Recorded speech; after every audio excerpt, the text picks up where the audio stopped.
Chapter 4: The Ghostly Peat and the Mysterious Boat. Almost curious things happened the following day. Needless to say, Roy did not get up very early after his long trip over the mountains. He was stiff in every joint, and the sun was high in the heavens before he went to breakfast. Nor were his father and uncle much ahead of him either. The three were in the midst of their meal when Mrs. Walls, who had been serving in the store, came into the living room with a Miss McKay, a good old spinster of some 70 summers, now shaking from head to foot with mingled wrath and grief. "Mr. Walsh," she burst out, almost before she was in the room, "somebody stole my peat. They have. The mean things!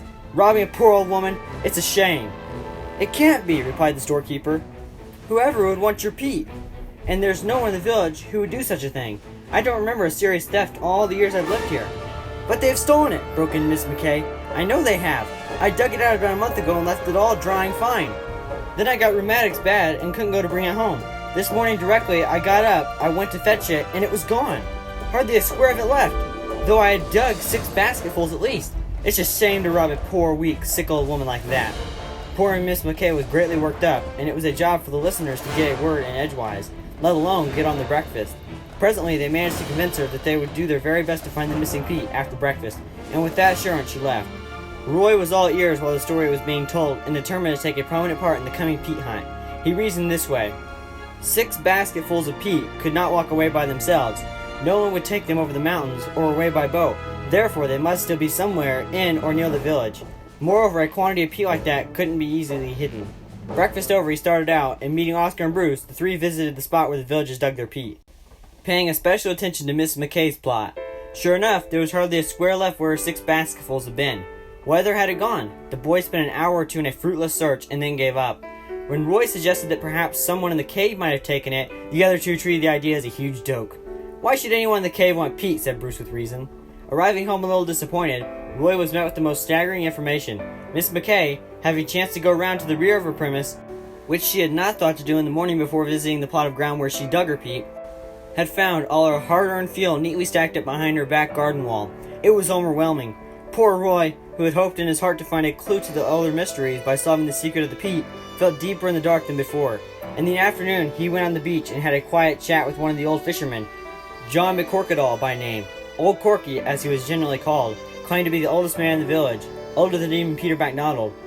He was beginning to suffer from the same complaint as Miss McKee, rheumatics.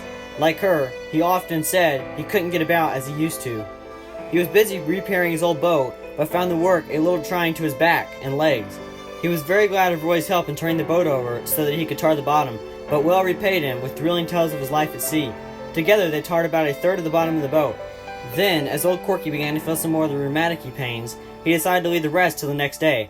So bad did he get that the boat and tar were left as they were, and Roy helped the old man hobble home. A bright idea then struck Roy. He would get up early in the morning and had the boat tarred before old Corky could get there, and so give him a happy surprise.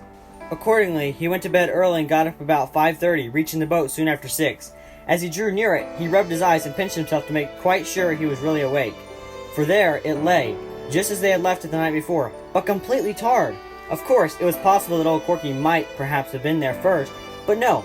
Calling at his house, Roy discovered him still in bed. He made inquiries all around, but no one knew anything about it. It was uncanny to say the least. Indeed, it began to look as if some of the villagers might be right when they affirmed that an angel must have taken this silent and invisible abode at Longview Village.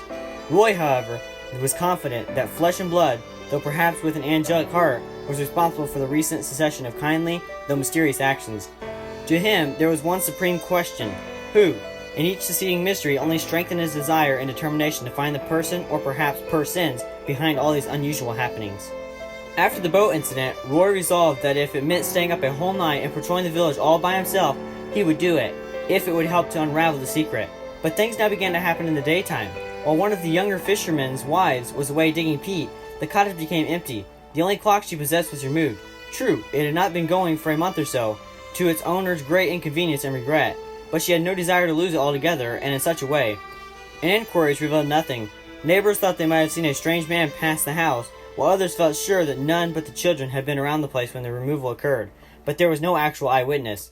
The clock was gone, but 2 days later, to the mingled amazement and joy of the young fisherwoman, she returned from a short absence to find it ticking away in its accustomed place, nicely polished and mended, almost as good as new. Of course, as usual, no one knew anything about it. Roy was puzzled. He could get no clue at all. He thought of every soul he knew in the village and tried to suspect them, but without success. He was certain now that someone was at the bottom of it all. Yet, he thought it was possible that the events were not connected. Perhaps it was his youthful ardor to be a detective that was making him jump to wrong conclusions. He would have to wait and see. It must be admitted, he was rather suspicious of a certain youth, about 17, Robert McCullem by name.